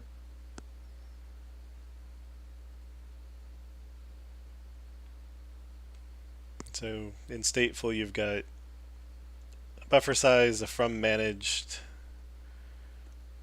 a source, a destination, pinnable reference, 2 unmanaged and free, and presumably also on on invoked. And I think there needs to be a.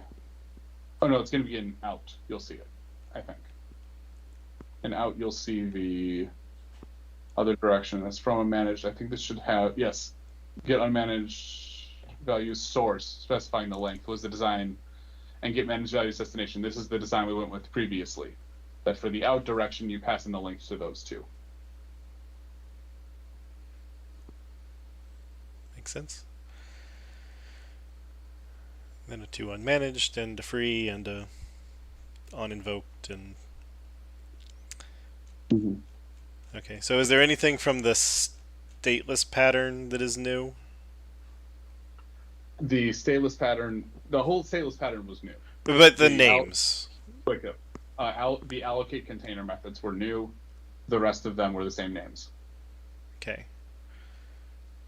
So I'm not like 100% sold on allocate container for unmanaged elements, but again, I can't think of a better name. So that, I mean, at best it would be allocate unmanaged, but yeah.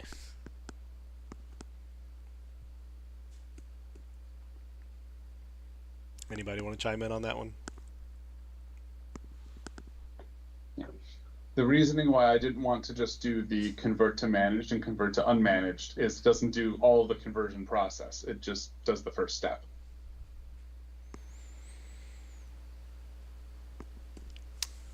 Right. Well, it does. Yeah, it's doing the whatever the container. Yeah, it does that first step of make the space for the container, but it doesn't convert the whole container itself and the elements as well. The elements are separate. Right, because if you had, so something with a count or with structure, like you could write one of these for a linked list as long as during the marshalling and unmarshalling you can say that all the values were representable in a span. And then you just do some, I don't know, nonsense with where all the, I guess that you'd say all the values are here, and then you just make all your nodes of like that one's there, and this one's there, and this one's there, and this one's there, and ta-da! I made a linked list. It's also an array.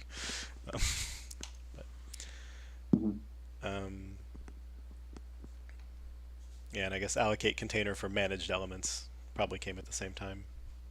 Yeah. Yeah. Again, if we wanted to go smaller, it'd be allocate unmanaged and allocate managed, but then I think you'd need a lot of documentation explaining what they do, and the long words, it doesn't really seem like a lot of people are going to be affected by having to write them, so I find my caring on those kind of low.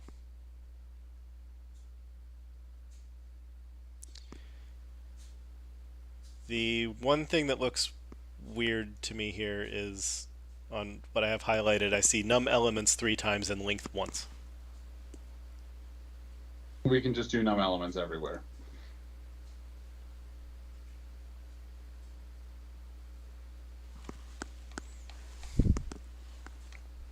I mean, I guess really they get to call it whatever they call it, because yeah, you're just seeing that it's byte star and int, but in our public types we should be consistent.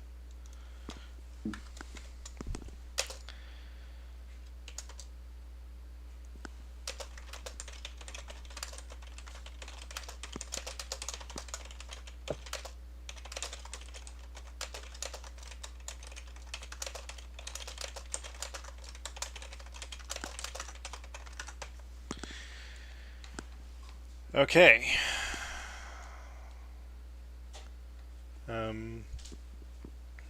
So assuming that was it, yeah. We said some of the marshalers have extra members that I didn't like. Some of the managed in support the other direction as well, just because I forgot to remove them. We will implement just the members that we plan on supporting, so that we can finish up the meeting since we're already over. Yeah, I mean, that's what I would expect, is especially with your nested type, if it's matching a shape, that you make it just match the shape. So, all right. So we feel making the marshal using be a static class is overly limiting, so I expanded it from class to class and struct in the usage attribute. We renamed scenario to marshal mode. We added the get only properties for reflection.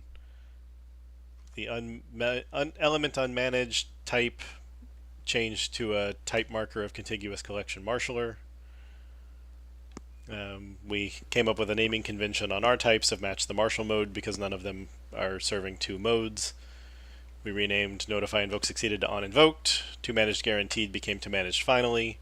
And we should be consistent with num elements instead of mixing num elements in length. Did I miss anything that we talked about?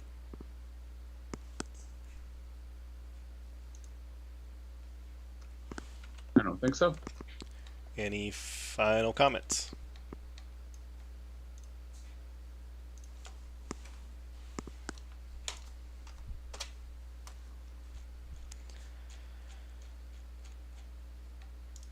Is my formatting sensible? Yeah. I didn't 100% update the stuff in what I called shapes, because that's really the only place this word appeared. But I think you can figure it out. I mean, Yeah. I also didn't bulk replace scenario with whatever, so. But I got it right here. So. All right. Sounds like this took the 2 hours that you expected. But It only took 2 hours. Boom. Thank you all. Thank you. All right. Aaron. Yep. When we're done, could you stick around for a minute after Jeremy stops streaming? I've got something completely unrelated to API review I need to tell you about real quick. Sure. Okay. Emo, do we have an agenda for Thursday?